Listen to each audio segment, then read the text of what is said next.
So in this video we are going to cover some basic accounting terms जो पहले हमने videos में cover कर लिए हैं वीडियो 1, 2, 3 में। अब ये बहुत छोटे से रिमेनिंग अकाउंटिंग टर्म्स हैं जो कि आपको अभी फेमिलियर हो जाएंगे तो आगे हेल्पफुल रहेगा।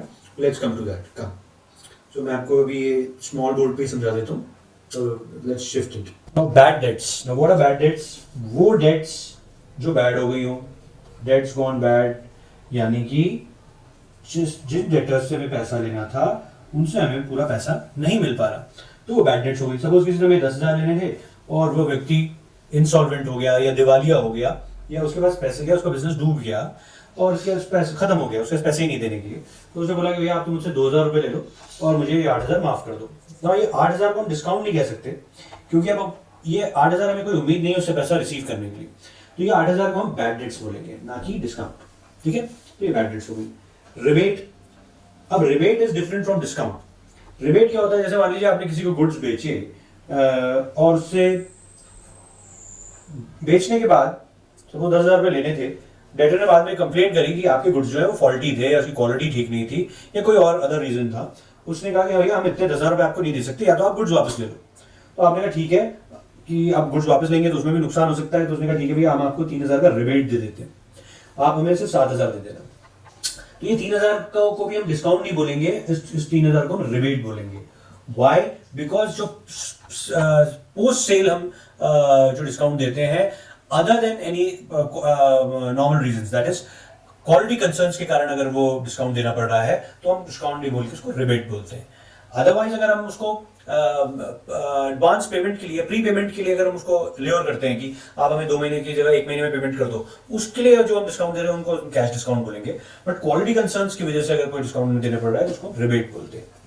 अब balance sheet. Balance sheet, the word itself said, it is a balance, it's a culmination or a statement of balance.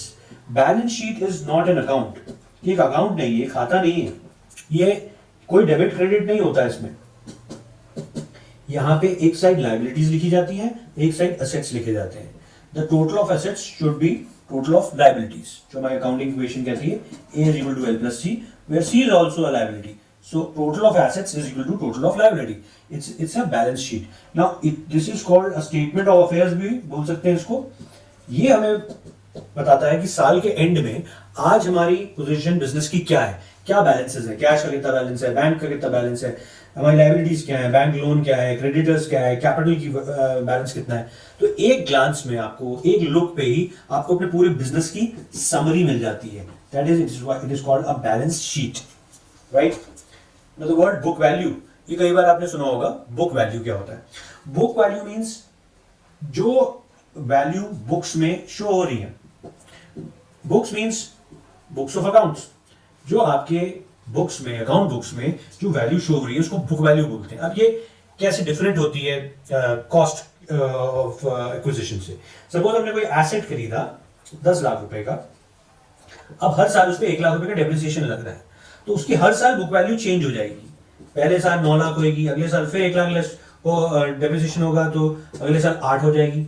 हमने खरीदा तो कॉस्ट तो उसकी 10 लाख थी, बट उसकी जो वैल्यू डेप्रिशिएट हो के जो वैल्यू हो रही है उसको हम बुक वैल्यू बोलते हैं। Got it?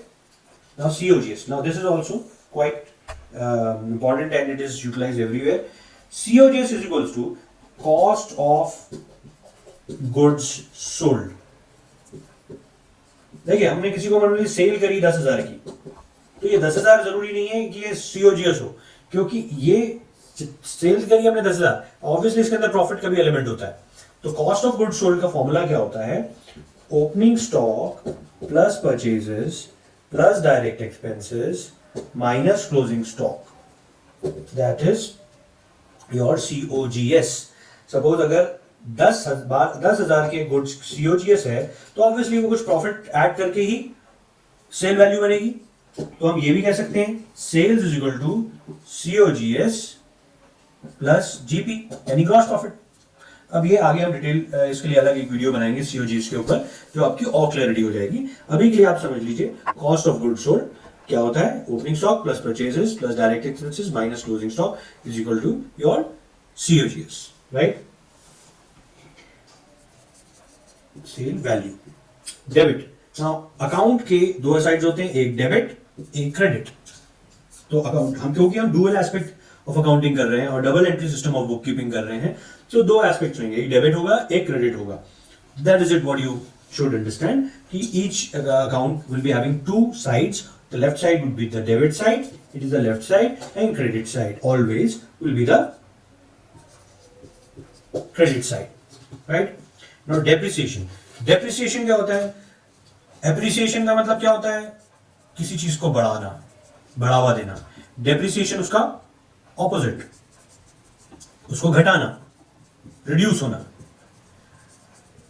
अब डेप्रिसिएशन जो है जनरली हम एसेट्स के साथ और खासतौर से फिक्स्ड एसेट्स के साथ एसोसिएट करते हैं, क्योंकि हमने कोई भी एसेट जब खरीदते हैं तो because of its wear and tear, it's use, it's change in technology, obsolescence, कई कारणों की वजह से उस एसेट की वैल्यू साल दर साल हर साल गिरती है, तो वो डेप्रिसिएशन यानी कि डेप्रिसिएशन होती है। तो इसीलिए हम हर एसेट को, जो भी डेप्रिसिएटिंग एसेट्स हैं, उसको हम हर साल उस पर डेप्रिसिएशन एक फिक्स चार्ज करते हैं और उस केस में हमें correct book value, true book value उस एसेट की मिलती है, right? Entity means any unit that is an entity. एक बिजनेस यूनिट अलग होता है दूसरा बिजनेस यूनिट से, तो इसको हम एंटिटी बोलते हैं।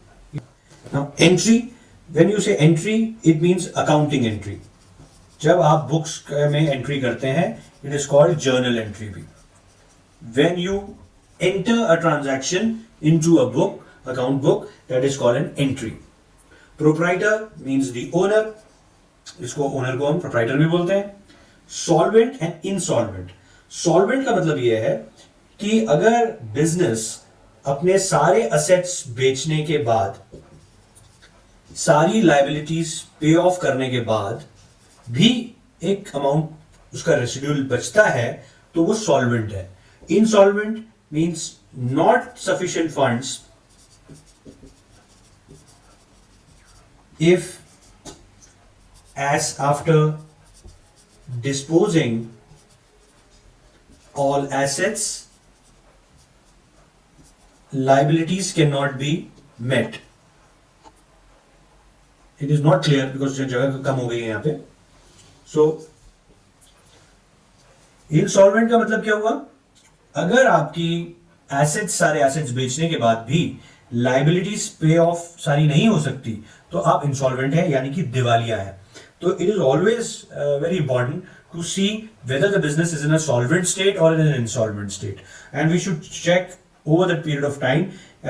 Constantly we should keep an eye कि हमारी बिजनेस की सॉल्वेंसी क्या है, यानी कि हम कितने सॉल्वेंट हैं, कितने हम इजिली